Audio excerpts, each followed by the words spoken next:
challenging part, I would say, is probably time management. The schedule tends to be pretty flexible because you never know what's going to come up when you're working with animals. And we're also trying to work in training, making sure that their exhibits are all set and clean and set up with toys for them. And then also just monitoring things day to day. And then of course we do a lot of interaction with visitors as well. The most challenging part of my job is probably, it's very physical.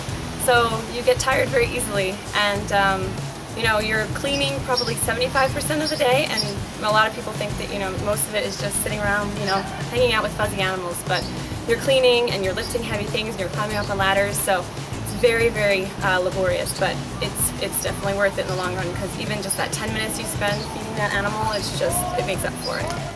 The most challenging part of my job is coming to work in the snow. I really don't like the cold weather, like I can deal with the heat, but it's so frustrating to come and shovel at home, to shovel out here, just to do your daily shoveling, you know, so it's like, it's a real challenge sometimes with the weather. The most challenging part is when you're trying to make sure animals are healthy.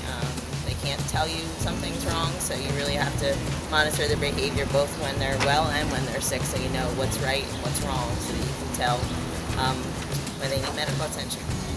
I think the hardest part about this job is the way that birds have evolved to mask their symptoms of any kind of illness or problem so they don't get eaten by a predator, which makes it really challenging when you're working with them and trying to keep them healthy, to always be on the alert for any sign that they might be ill or injured or sick.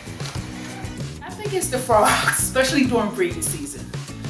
Just finding the babies and, you know, separating them from the adults.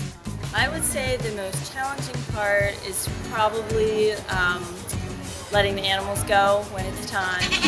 Some older animals in our collection, and that's sometimes a hard thing to do. When they pass away, or sometimes they get transferred to another institution. You bond with the animals, you get close to them, you get to know their personalities, and it's hard to say goodbye.